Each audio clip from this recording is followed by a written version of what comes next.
Life begins at 40. The rest is just research. So if you're 23, if you're 37 and you're listening to this and you're like, God, I'm behind, or I'm not where I want to be, or where I want to be is right around the corner. Dude, till 40, it's just research. That should be our cultural slogan.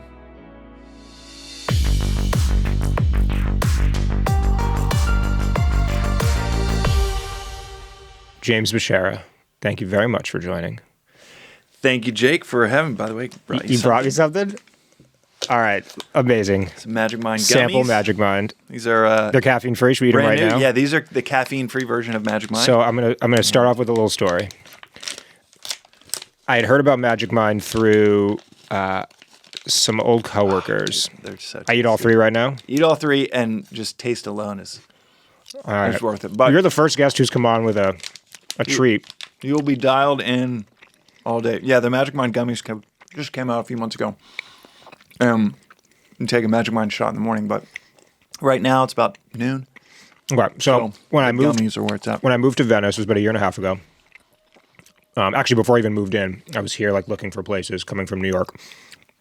I'm driving around town, and I'd heard of Magic Mind. I'd seen ads before. Let's call it 2 years ago. You know, TikTok clips and founder-led content, which had you in it. Yes, creator apologies content. To everybody's.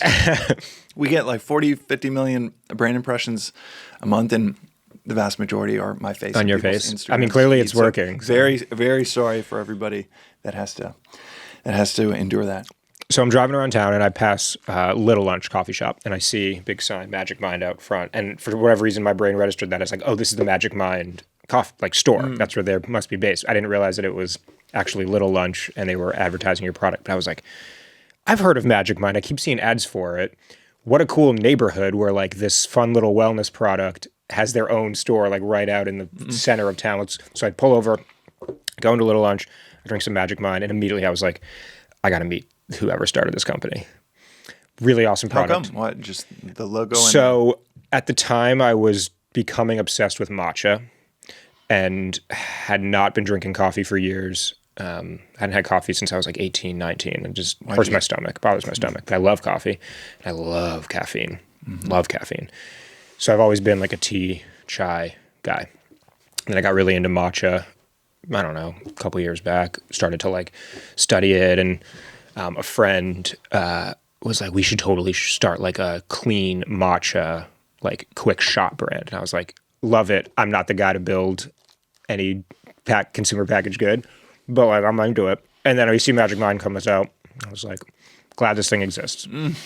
I no longer drink any caffeine. I quit about 6 months ago. That's a whole different story. But I was taking Magic Mind like every day.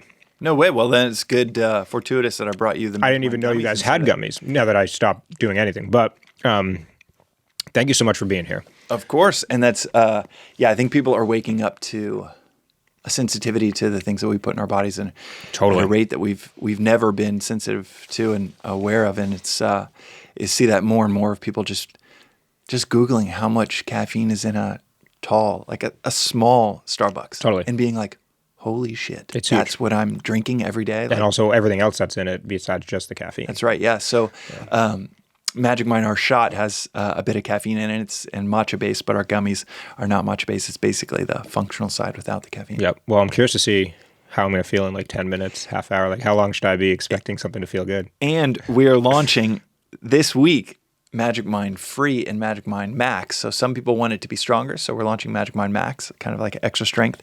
And Magic Mind Free is our shot that is caffeine-free, and it's the first caffeine-free energy shot in the world. So I'll send you some. That's mine for sure. I'm all up in that. I love it. So as I was preparing for this episode, I was very conflicted, candidly. I'm like, all right, the show's about men's mental health and modern masculinity. We haven't done a lot of content yet on entrepreneurship, and I'm an entrepreneur, always been an entrepreneur. You're an entrepreneur. I assume you probably also have been for most of your life. That's a story we'll dig into, I'm sure. And like, how does that affect being a man? And you know, what is it about like this journey of building companies that makes us come alive as men? But then the whole other side to you is you're a very spiritual and philosophical person. You have a daily podcast on philosophy. Vedanta, am I pronouncing it correctly? Yeah, Daily Vedanta is the podcast on the The ancient philosophy of Advaita Vedanta. That's right. So that's a world that I know way less about. I do study Kabbalah. Nice. Rather regularly. Well, that's new for me. It's in the same area code. Any non-dual philosophy. Yeah. Which means not two. It's just another way of saying oneness, a philosophy of oneness in the midst of perceived separateness and plurality. Any philosophy, by definition, that's non-dual, Kabbalism, Christian mysticism, Sufism, Vedanta, they're very, very similar. There's not too many flavors of oneness that one can have. And so I found myself a couple of days ago thinking, all right, how do we kind of flavor in both? How do we bring in both elements, entrepreneurship, philosophy, and spirituality into one conversation? And it just sort of hit me like a pile of bricks. And I was like, wait a second. How does philosophy in general, how does your practice, how does spirituality impact being an entrepreneur? Like, that's a great topic. Let's get into this. And so it's very ironic because last night I was at my Kabbalah club hangout. It's every other Tuesday. And the topic was, how does Kabbalah... How'd you get into that? Early guest on the show is Adam Greenfeld, founded Thesis, Nootropics. He hosts Kabbalah Club at his house every other Tuesday. So I got the invite a couple months back. And I was like, these are my people. So I started going regularly. That's basically it. Cool. And so last night, very serendipitous timing. Everything happens for a reason at the right time, I believe. But topic is on how does Kabbalah impact us being entrepreneurs, impact our business life. And it was a beautiful discussion. I was like, this is all a great segue into today's episode. So I really want to kick off, just dive right into the deep end here. I love it. And to the extent that you want to share all the backstory, feel free. But how does your philosophical, spiritual side of your life impact being a founder and building businesses? Well, it's a great question, and I love talking about anything foundational because if it is foundational and talking about the tide that can lift all ships, then it's going to improve every aspect of the specifics. And when it comes to entrepreneurship or 3 young kids, relationship with my wife or my friends, my philosophical approach, everybody's philosophical approach, whether they know it or not, is at the foundation. It is you could think of it, most people think about it as indirectly related, but is the foundational slab of a house indirectly related to the house that's built on top of it? Of course, it's not indirectly related. It's directly related. And most people, whether they know it or not, most people don't know what their worldview is. They wouldn't know how to articulate it, and yet every decision throughout the course of the day is going to be directly influenced by that worldview. The worldview might be, I'm not enough. The worldview might be, I'm going to get left behind. The worldview might be, and this is a very common modern myth that so many of us can get trapped by, is if I don't do enough, then I'll starve. If I don't do enough today, then I will be left behind, excommunicated from the community. I won't belong. I won't have harmony with the community, much less intimacy with one other person. Yeah. And in the back of our minds, whether we know this or not, this is the cultural message is, if you do not produce, you will be left behind. And I was thinking about this last night too, like, is that a way our brains are wired for survival? And that's actually a feature? Or is this a cultural thing in our modern, call it American culture, that we were taught? My view is that it's a strongly cultural theme that stems from our culture going back hundreds and hundreds, thousands of years, especially in the West, has been scarcity dominated. You go to somewhere like India where you throw seeds in any direction and a mango tree will grow. You have 8,000 different kingdoms with very little infighting over the last 5,000 years. Very little infighting, so much harmony that has existed with 8,000 kingdoms butting up against one another. And that harmony is in stark contrast to the West, where you have European culture that is you definitely cannot throw seeds in any direction and grow a mango tree, much less much of anything without famines constantly. You have plagues. You have a lot of scarcity, fighting for each square inch to make sure that you and the next generation can survive. And then it just gets wired into us of, I better get, because you never know when winter's come. Winter never comes in India as well, by the way. But better get, because I never know when winter's going to come. I never know when the famine is going to come. And so it's just programmed into the last couple thousand years in the West of, you better get, or else you and those that you care about might not survive. Yep. And again, that's not the case in somewhere like India. In the West, you have a lot of prosperity because of that. So it's a feature to produce, and it's a feature to accumulate, but we have a whole dearth of peace. India has the opposite problem. A lot of peace, but not a lot of prosperity. Not a lot of activity, not a lot of movement, and an upward motion to produce. But what this philosophy, and to bring it to the philosophy, I had never heard it said so explicitly, and this is what is the beauty of an age-old philosophy, is it articulates these things that we might know deep down, but we've never heard said out loud. Vedanta explicitly states that what we really want at the foundation of everything that we're pursuing is peace and prosperity. Not one or the other, but both. And ultimately, that's freedom, is both of these. What we want beneath that is freedom. Peace and prosperity, not prosperity at the sake of peace, $1 billion in your bank account, and agitation that who knows what's going to happen.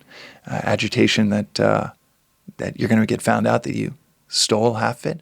You don't want agitation. You want peace, but you also don't want peace, but then you don't know how you're going to pay your bills. You don't want peace and have no prosperity where you can't take care of your worldly obligations.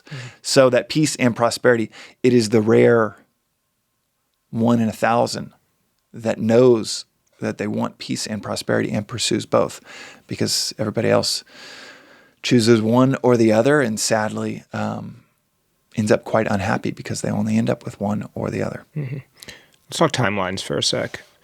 Let's do it. At what point in your life did you start your first company? And then at what point in your life did Vedanta or philosophy in general come into your life? I'm curious how the two played out for you.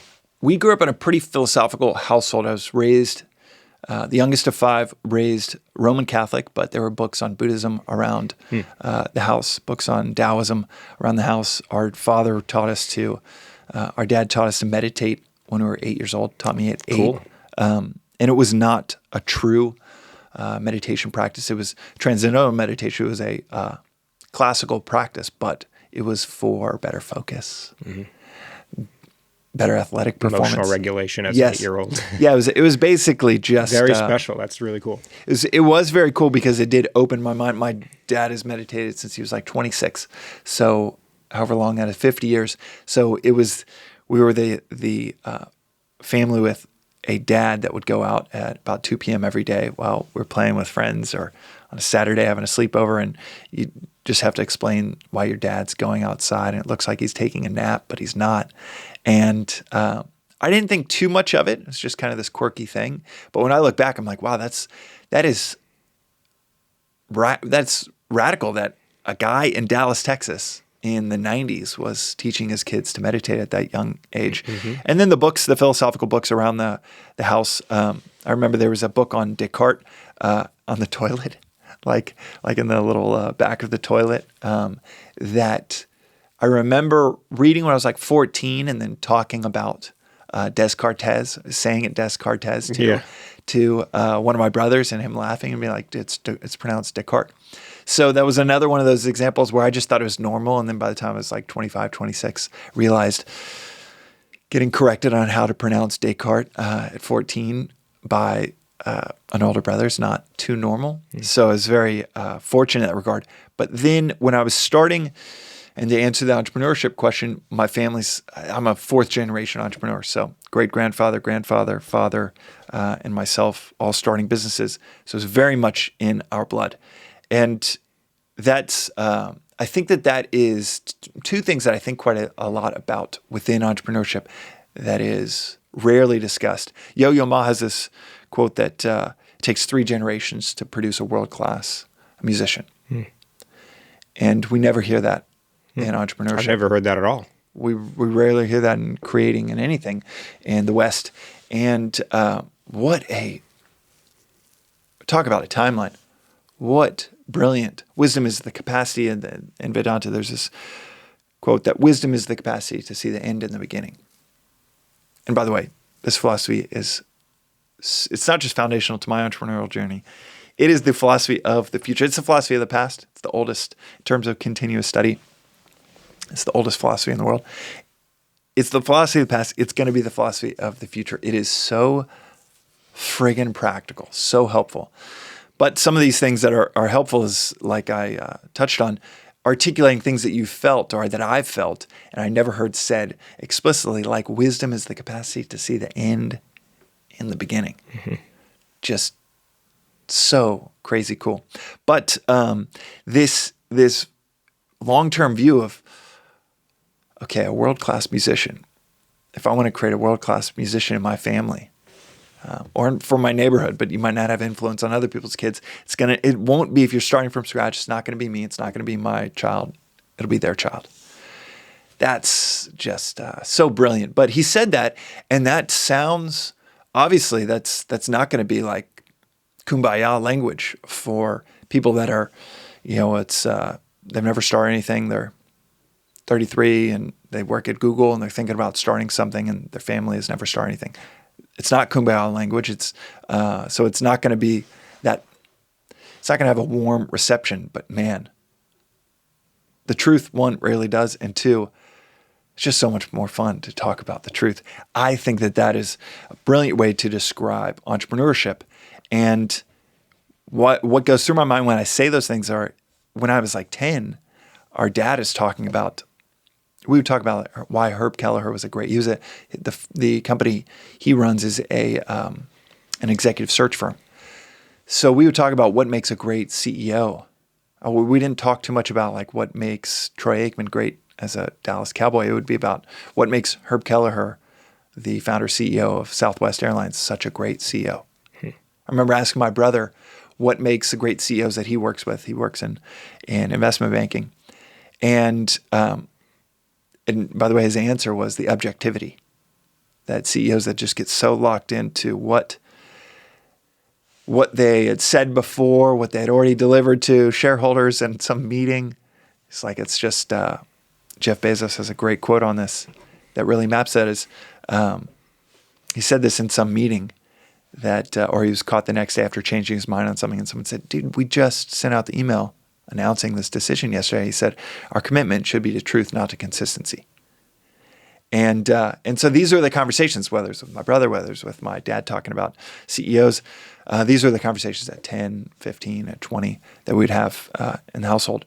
Where these two threads came together, philosophy and entrepreneurship, was in starting my third company, but my first real company. The first two were kind of like side hustle things.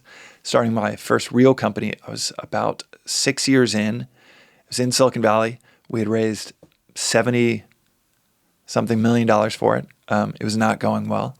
And 2 years in, we had taken it to a $400 million, $385 million valuation. So about $400 million in private valuation, which means nothing. But taking it to these really high highs.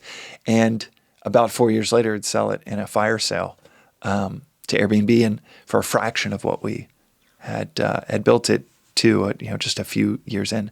And my psychology was just absolutely breaking, just completely demolished. Not just in a depression for about 18 months, even after we sold the company, that really took its toll, but it was just like, man, everything I'm doing is backfiring.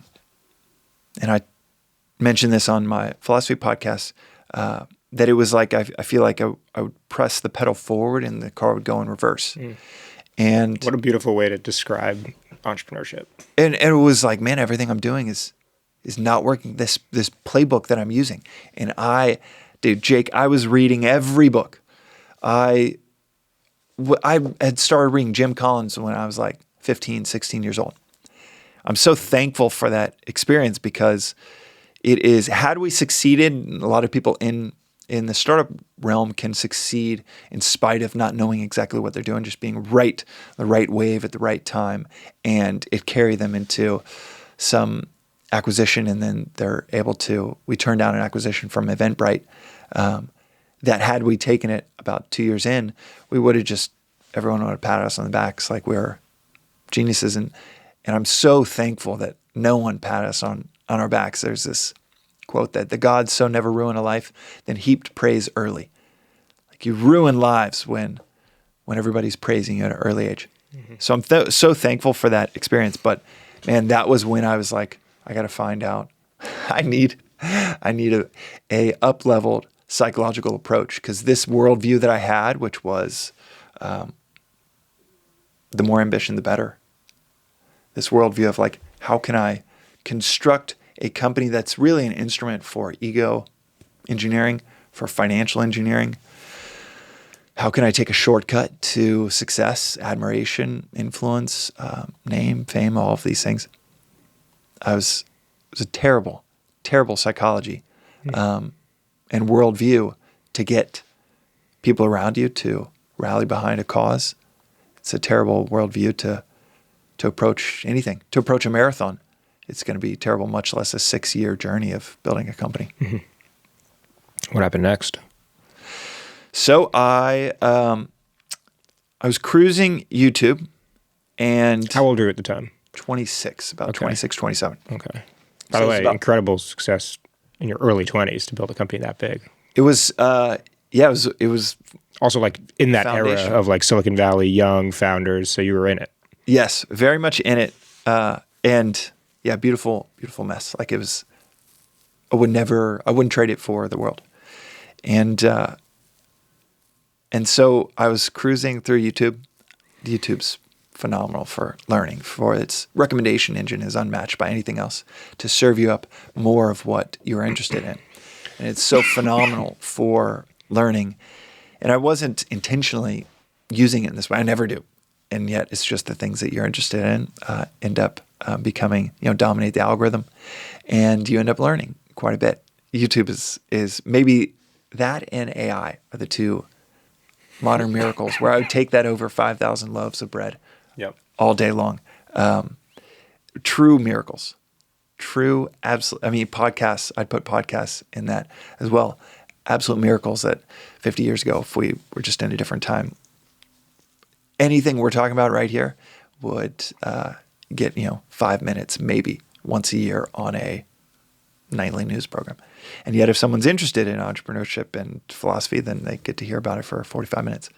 But the long story medium is I was scrolling YouTube, loved philosophical content, and landed on this lecture by a guy named Alan Watts.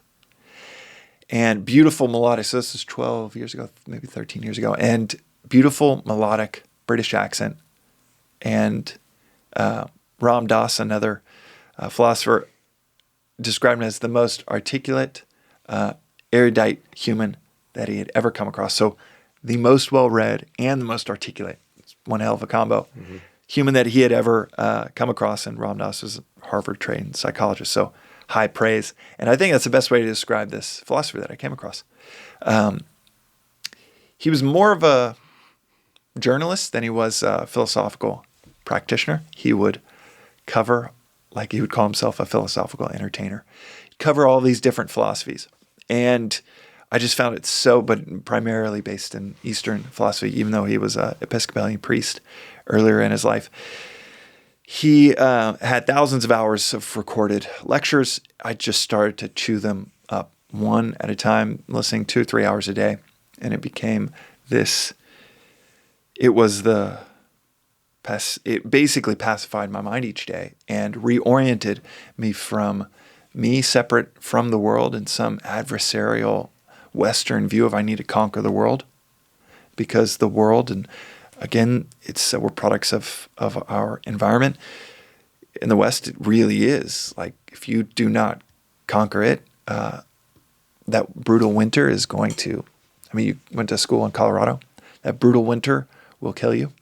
And so there are a lot of reasons for this psychology we are bathed in the West, but it's a really poor psychology to build a company around, where it's just you against the world, against the world, against the world. And we don't see the world, as the adage goes, we don't see the world as it is, we see the world as we are. So whatever worldview that we have, that, like I mentioned, very few of us even articulate our worldview. We just wake up and we're like, these are the decisions I'm going to make based on this worldview I've never articulated. Like, a good exercise is, for anyone listening to this, pause this. Tomorrow, spend 3 minutes. Whenever you have a few minutes, write down, what is your worldview? And it's, if you don't have one at all, then that's like a road trip with no destination. Good luck ending up somewhere you want to be. But most of us do have them, and we just don't know what they are until we are articulating them. We're like, oh, okay, then maybe they have something similar. An adversarial, me against the world, I'm going to conquer it. And once I conquer it, put it into a submission hold, then I'm going to get everything I want out of it. And his view in his lectures was the opposite. It was that anything that is forced is not forceful. It was that clinging is the opposite of going with, is the opposite of harmony. Like a ball in a stream. Don't cling to a root where the power of that stream is going to just demolish you over time, exhaust you, but be like a ball in the stream, or you surf, right? So here in SoCal, as a surfer, it's just so natural to not go against the waves. Don't go against the current. Don't go against nature. Go with it. And his lectures around that is just music to my ears. And then I would try these things out, letting go. Try these things out of, okay, anything forced is not forceful.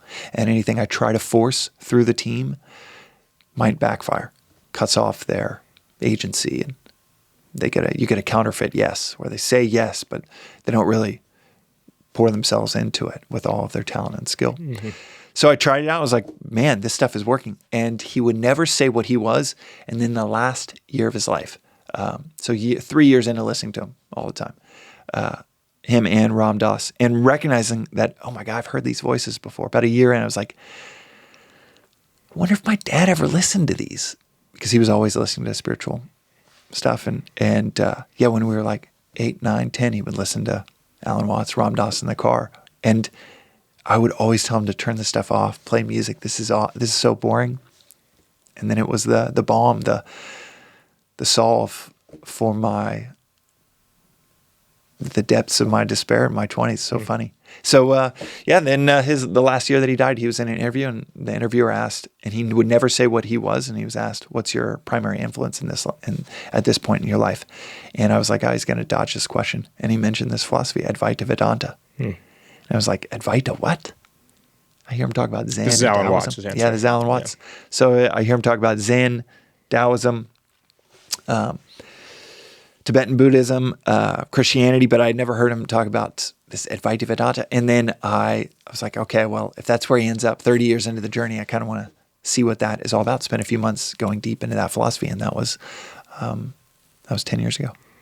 And the rest is history. Yeah. Okay. The first core question, just to get kind of tactical for a second, comes to mind is you're building something, and there's a lot of volatility in building something. Let's say you're building a company and you have a terrible day and shit hits the fan. I feel like for me and a lot of entrepreneurs I know, can't speak for everybody, but a lot, the default is to kind of get into that scarce mindset of, I just lost this client, or I lost this customer, or I lost this potential investor, and I got to go you get into this desperate, scarce mindset, and you got to go kind of fight your way out of that paper bag. And you make decisions accordingly. And I find as I'm getting older and wiser, and I've been through that cycle many, many, many times over, I start to realize my default needs to be a little bit more abundant than that. Default needs to be more like, this is okay. This is an opportunity. This is for me. This isn't happening to me. But I haven't fully rewired my brain to the point where that is the default. Like that, You know the feeling you have when you wake up in the morning, your adrenals are firing before you've done your morning meditation, and then the feeling after you've done the morning meditation, and you're like, okay, all is good. Everything I was stressing about, like, I have it under control. It's all okay. How do we force that into being the default? Well, rivers do not turn at 90-degree angles. That's the first thing I'll say. And it takes a lot of time. Developing your muscles takes how many years? Many. Maybe 3 years to really develop the body, to go from nothing to a really solid foundation. And developing in Vedanta, this is so helpful for founders, perhaps the central practical contribution of this philosophy. I could explain the whole philosophy in 3-4 minutes, but the central practical contribution in our daily lives is that you have 3 equipments to navigate the world. And I had never heard this explicitly stated outside of any other philosophy, that you have the body, that's obvious. That's not going to blow anybody away. We have a body, yes. Then you have a mind, also not that revolutionary to hear that you have a body and a mind to navigate our daily life.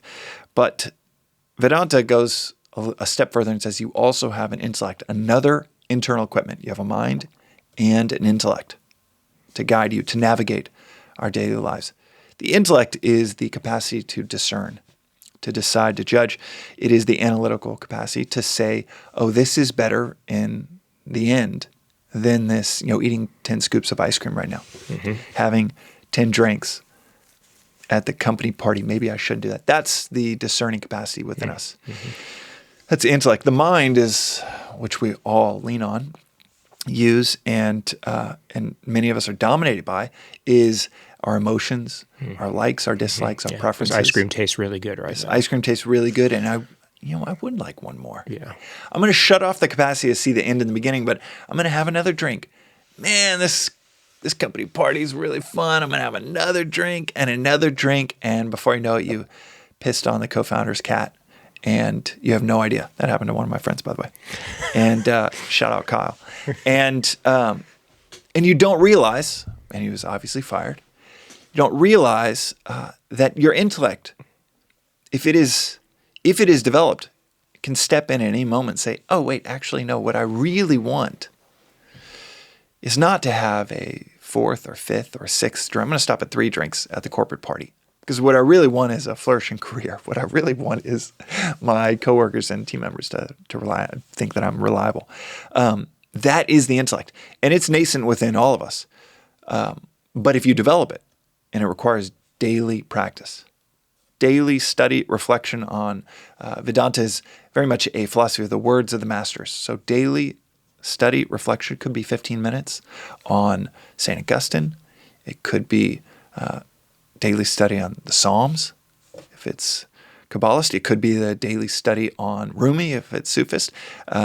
But Vedanta is explicit in saying it needs to be daily because this virus of attachment that dominates our entire being, that can override our body, mind, and intellect, and certainly override a weak intellect. It's like I'm attached to whatever it is, name, fame, money, power, success, admiration. What people think of me could be as simple as what my dad thinks of me.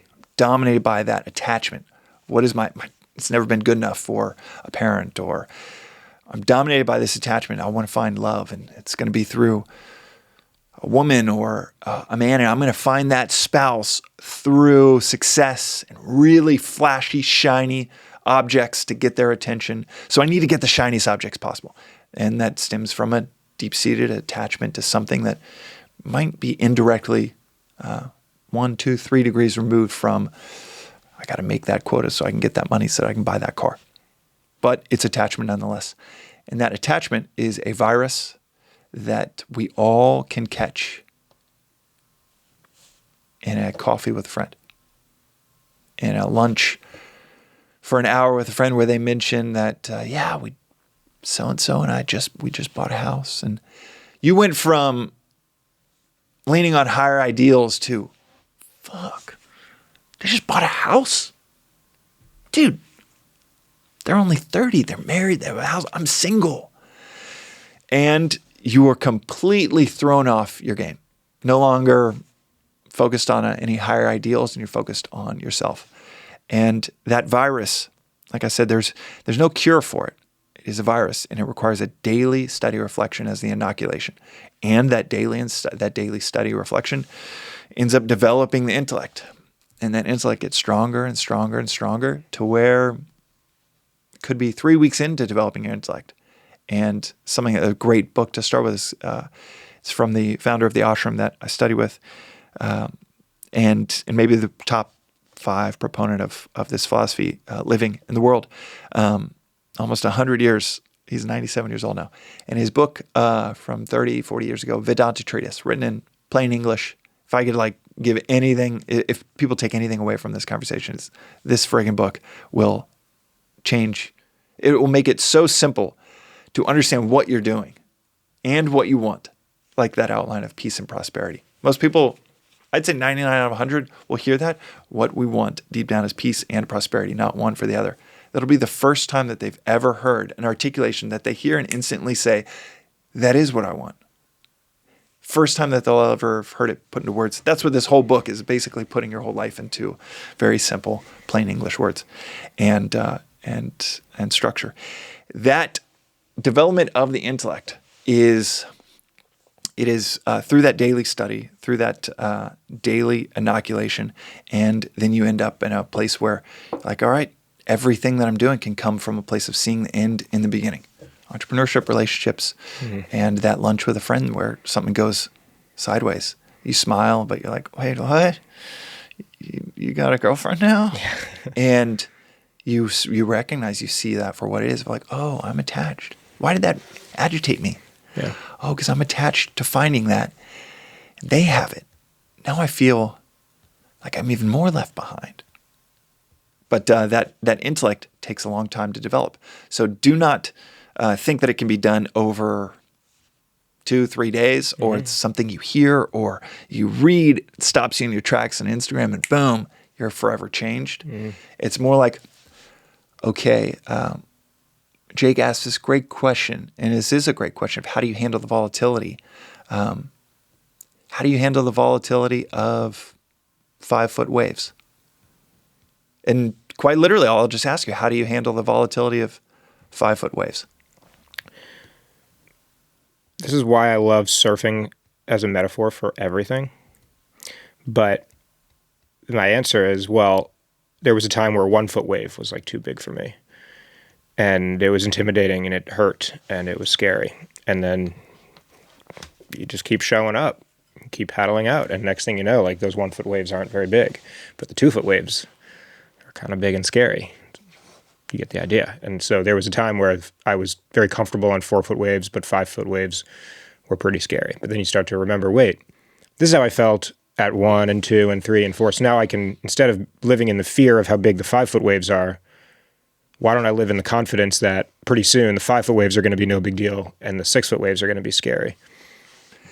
So 2-foot waves right now, do those scare you? Not at all. So it's almost like practice. I've just been through it. Exactly. Yeah. And was that a decision you made? Was it something you read where the 2-foot waves stopped being scary? Was it some piece of advice someone told you? And you're like, man, that was so good. I'm not scared of 2-foot waves. Or what was it in reality that made you really comfortable to where you could be thrown 100 days in a row, 2-foot waves, and you experience no volatility? I think it was as simple as the reps and the practice and the exposure and the experience. Exactly. So when you say the volatility of, how do I handle the volatility of entrepreneurship? I haven't experienced volatility in entrepreneurship in 7 or 8 years. I had to think, when you said that question, I didn't even mix those two words together because it's almost like it's not in the neural pathways. Yeah. And part of that is experience. It's 17 years of 18 years of building companies. And so part of it is experience.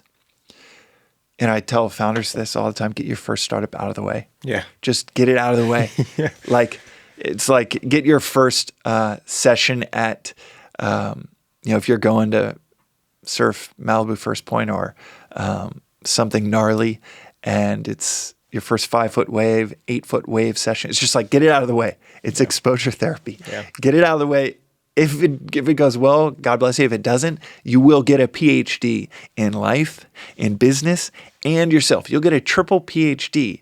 If you go 3 years and it's a total flop, you will get a triple PhD in the most efficient way possible. Yeah. So just start the company, go belly up after 3 years. Don't quit after 6 months, 7 months. That's like quitting the PhD program. But really put your all in it, knowing you're going to win no matter what. And that's also just something that's a slight aside that I tell people. But part of it is no volatility is like 17 years, 18 years of doing it. But another, and I'd say that might be 50% of the equation is that exposure. The other 50% is knowing my level.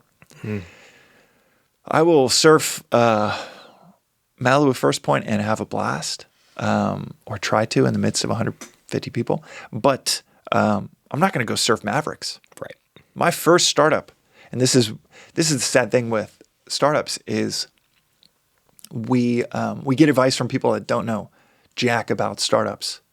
And this is why it can be quite harrowing to be the first one in your family line to start companies, because you don't know where to start, and you accidentally like, well, Nate Florence just surfed Mavericks and got on the cover of Slab magazine. So, Mom, Dad, I'm going to surf Mavericks. Yeah. You've never been surfing before. You don't know what. And Mavericks, for listeners, is, one of the biggest waves. One of the biggest waves in the world. Yeah. I think it actually may have just at broke times, the record. Biggest wave ever in Northern California. Exactly. It might have just broken the record a few weeks ago as the biggest wave that someone's caught, and over 100 feet. And that would be so not just foolish, but dangerous to not know your level. Yeah. And I think early on in my career, I not only didn't know my level, but I went after the biggest, most ambitious thing possible. Oh, for sure. And it was because I wanted to prove something to myself. Any entrepreneur listening to this, or someone that wants to be an entrepreneur, one, get your first company out of the way. Two, never operate from a place of, I want to prove this to myself. Yeah. I want to prove to myself that I can do this. The reason that is so dangerous is because that's a message that you reinforce every day, that you don't trust yourself. Mm-hmm. I'm going to do this to prove to myself that I could. One of the most toxic ways to motivate oneself, because you are implying every day, I don't trust myself. But if I do this, then I will trust myself. Mm-hmm. Talk about a scarcity mindset way of starting something. But this knowing your level, that's how you handle the volatility. So Magic Mind, and I started another company, by the way, a great line in this area code that my co-founder of Magic Mind, William, says often is have a 90-day rolling average of emotions. So even if this is your first company and you don't have that exposure therapy, and 5-foot waves are just where you're at. That's the point break you're at is 5-foot waves. You accidentally went into 5-foot waves, much less 100-foot waves and Mavericks. That's where you are, and you got to learn on the fly. If you are in the midst of that, have a 90-day rolling average of emotions, to where whatever happens that's on a high, just chop it at its knees. Be like, I'm not going to get excited. Dogs get excited before they run into traffic. Mm-hmm. Do not get excited. Chop it at its knees. Take half of that emotion and say, you know what? If I get too excited, this actually happens biologically, by the way. You release dopamine from something that you were hoping would happen, starting to prove to yourself that you can trust yourself. You're like, yeah. Or it's like, I'm going to prove myself to my friends that don't believe in me. Whatever it is, you get this spike in dopamine. Our biological system is built for a world of opposites, to bring that down. We release neurochemicals that bring us back beyond the baseline, so below the baseline, to then recover at that baseline. So whatever ecstatic outside of ourselves, whatever state we get outside of ourselves, the whole world's going to bring you back, and it's actually going to bring you below baseline. So when you notice yourself getting excited about an email of like, oh my God, this huge company and deal we've been chasing, looks like it might happen. Or just they sign, it's like it's done. Don't get excited. think about the last 90 days and have a rolling average. That's a very tactical thing. But then in the more thematic sense of that volatility, know your level and start a company that's within that level. Magic Mind, I started my company that wanted to be this world-beating company. It was a social network built around money. And again, we got so lucky by the skin of our teeth that we were able to sell to Airbnb. But the conception of that company was me sitting on a couch thinking, what is the biggest friggin' idea I can come up with? Facebook is a $100 billion company. What would the social network around money be? Be even more valuable. And in 2011, 2012, set out to build that.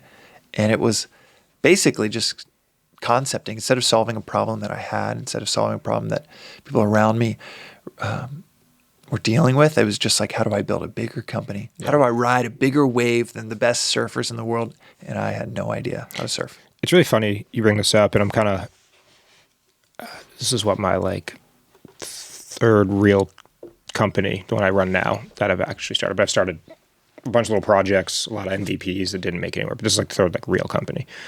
And I look back at all these projects I worked on, and even a couple of the earlier companies I worked on, early 20s, even late teens, early 20s, all of them were moonshots.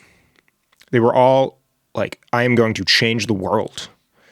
I could change the world if this thing plays out. And something about being a young man in the Silicon Valley ecosystem, VC ecosystem, it's so subtle, but it's so real and prescribed to kind of indoctrinate and almost brainwash young men into thinking this way.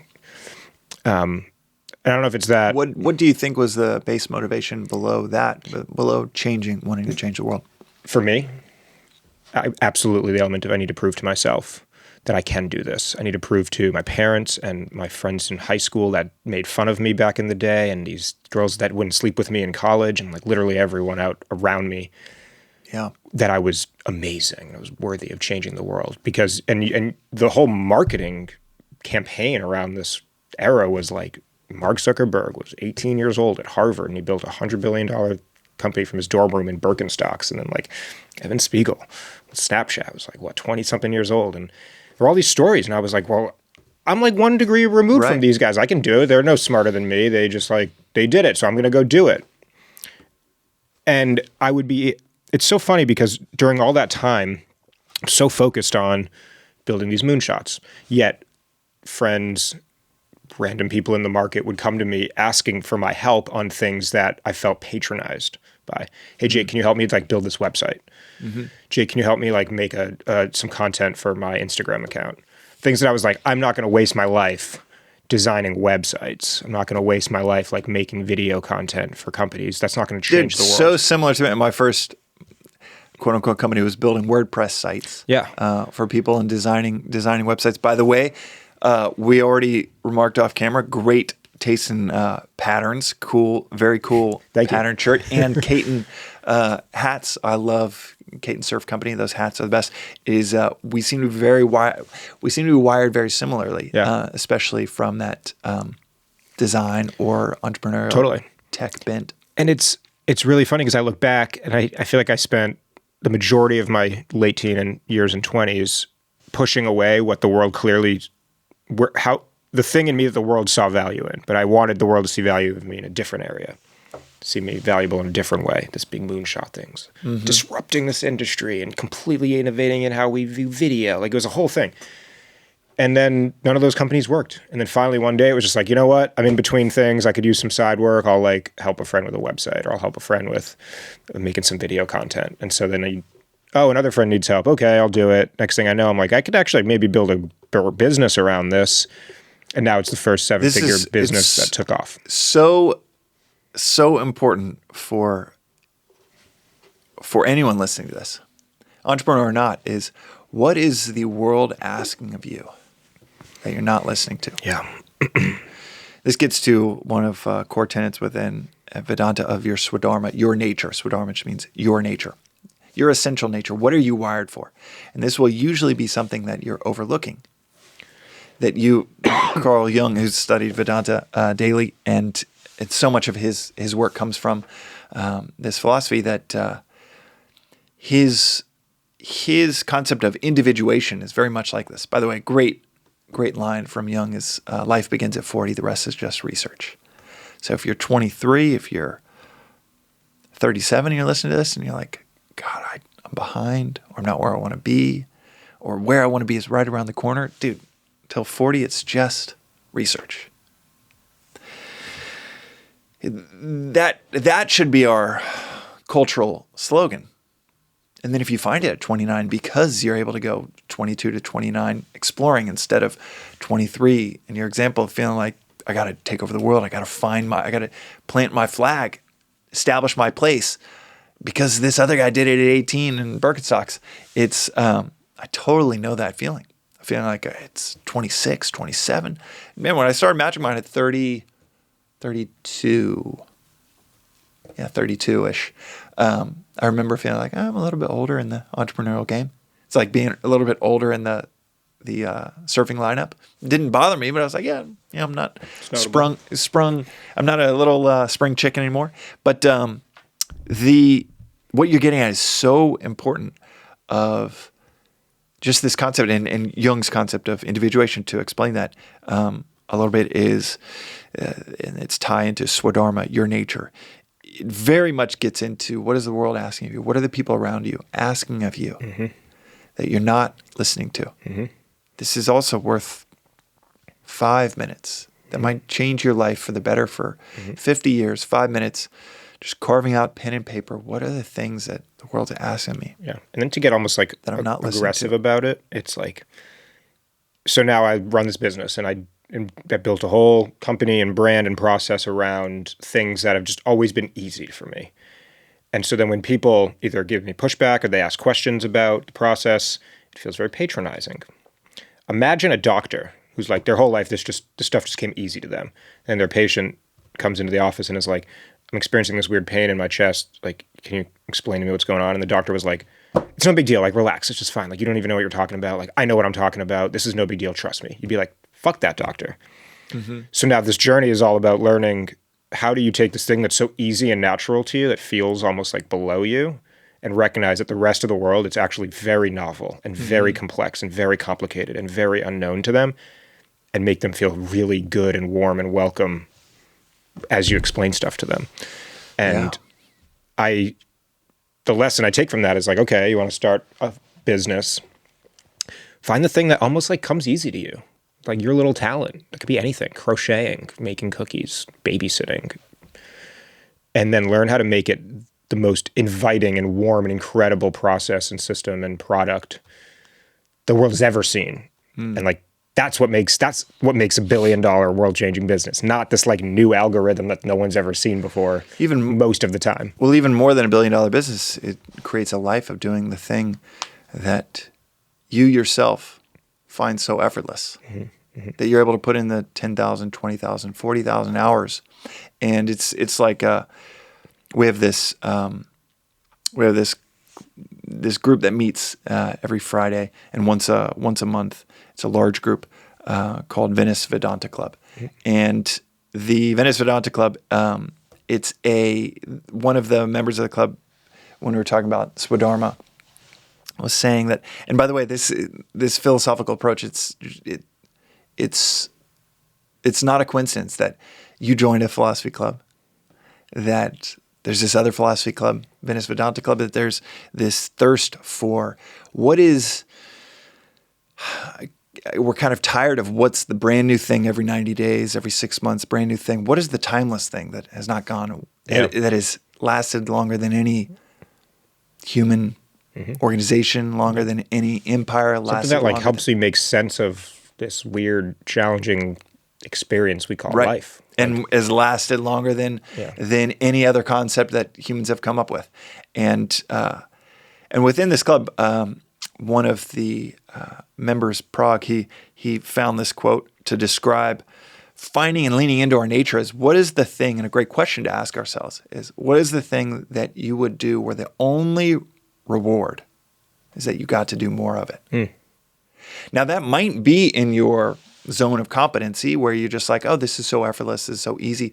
Or it might be a triangulation of something that is so easy to you with And it might be a 7-figure business to satisfy the worldly obligations. And then there's this other thing that allows, be a capitalist to be an artist kind of thing. This other thing that allows for you to pursue, to do, to where you're like, oh, this is actually, that covers the bills. And man, does that do that almost effortlessly, because I can do that in my sleep and build an organization around it. It's just so preternatural to me. But this other thing, this is what elevates me and elevates my community even more than just a product or service. Yeah. That comes from in Jung's concept of individuation in 30 seconds is, it sounds like you're individualizing. That's why he came up with a new word of individuation. So you're not individualizing, going outside and leaving the community, but we're all programmed to seek belonging. Every person that's listening to this that has these existential fears, they're usually oriented around not belonging, not feeling useful to their community. So they either get better, become as useful as possible, sometimes on a treadmill that never stops, and get those signals that they're useful and they won't get left behind, they won't starve. Or they, in the world we live in, they find other communities, they find a community online that makes them feel useful, and it can oftentimes be a downward spiral where they're not finding usefulness anywhere, so they join increasingly worse communities until it's like, hey, we don't even stand for anything as a community. We just stand against something. Yeah. That's the community I'm a part of, and I type the loudest and yell and post the most against that thing. And so now I'm valued in this community. And that's a symptom of a world we live in where we're seeking belonging and usefulness, and we don't find it in our proximal community. So we find it either online through a digital community, web designers, or we find it in a friggin' gym. At a gym, or you find it in a really terrible community online that's built around conspiracy theories. Yeah. And you find yourself just like, yes, people are telling me I belong because I'm the most cynical of the group, and that is the opposite of listeners like on a podcast like The Optimist. But everyone, Jeff Bezos to the keyboard warrior that is tapping away viciously in a basement, everyone and anyone in between is chasing that usefulness, belonging, that sense of belonging. And Jung said, okay, I'll explain in 30 seconds now.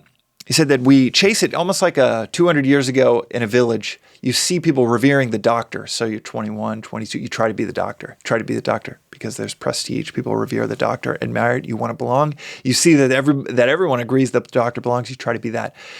3, 4, 5 years in, you see there's like 7 people trying to be the village doctor.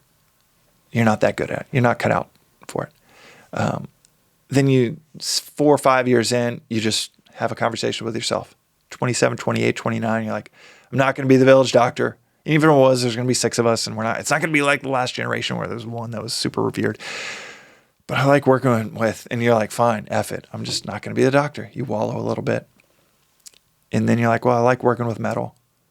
I'll go apprentice under the blacksmith.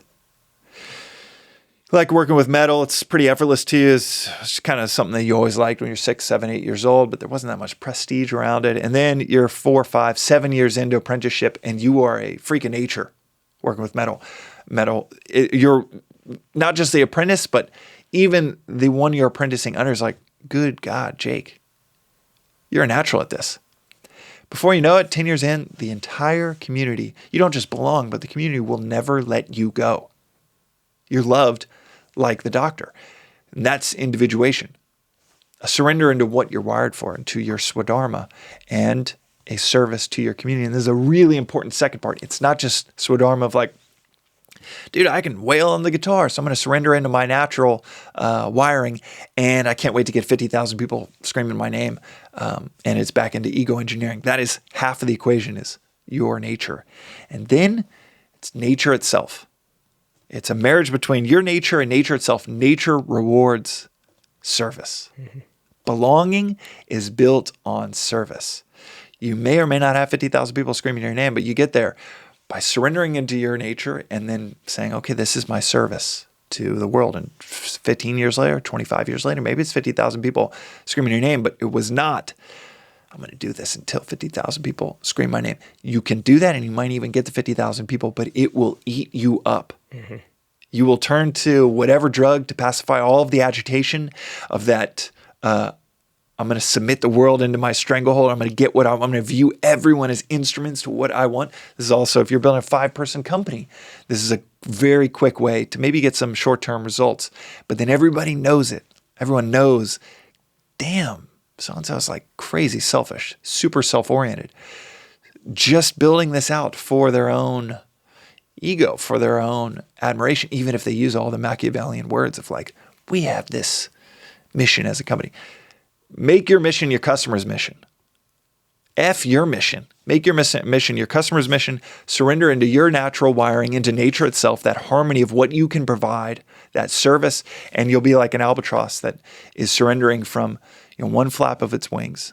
An albatross can travel up to 600 miles on a single flap of its wings. It's not the average, but that is the extent at which it can travel on a single flap of its wings. That is a marriage between its nature and its ability to understand air pressure and winds. Its huge, long-ass wings. Its nature with nature itself. Gliding, like the surfer. Mm-hmm. Surfing is such a great metaphor because it's one of the rare sports where it's like 5% the human and 95% understanding nature. Mm-hmm. It's not, like basketball or chess where it's just made up rules. Mm-hmm. You really have to intensely understand nature to become a good surfer or to ride 100 yards down the line. Totally. So that albatross, that's a visual of you 7 figures in, or a visual of you a 50-year career of maybe a few different projects. Some that satisfy the worldly obligations and some that satisfy the spiritual service-oriented obligations. And you're traveling 600 miles on a single flap of the wings because you're doing the things that you're like, wait, doesn't everybody? This is something young founders really struggle with, is at 23, 24, we don't even know what we're great at because we just think like, well, I'm good at this. Everybody's good at this, right? Mm-hmm. And then you wake up at a few years in and you're like, wait, no one else is like a natural at this? Okay, maybe I should be a blacksmith. Yep. Well, I wish we could chat all day. This was a ton of fun. Where can people find you online? Magicmind.com is the easiest way to tap into the flow state that we just got into in this conversation. Yeah. That is like the first link that I tell people. And then people can, Instagram is probably the best spot these days. I'm not posting on Twitter or LinkedIn much, but Instagram. And then if you want to find your Swadharma, 2 years ago started a company called Apt. So try apt.ai. It's the world's most powerful personality test and career guide that in a 10-minute quiz tells you what you are naturally wired for. Because it was just, I couldn't believe that 2 years ago we were all still asking our uncles, our friends, what should I do with my career? So tryapt.ai is probably even more helpful than my personal Instagram. Dig it. Thank you, my friend. Nice to meet you, Jake. Thanks so much for having me. I'm feeling these. These feel good.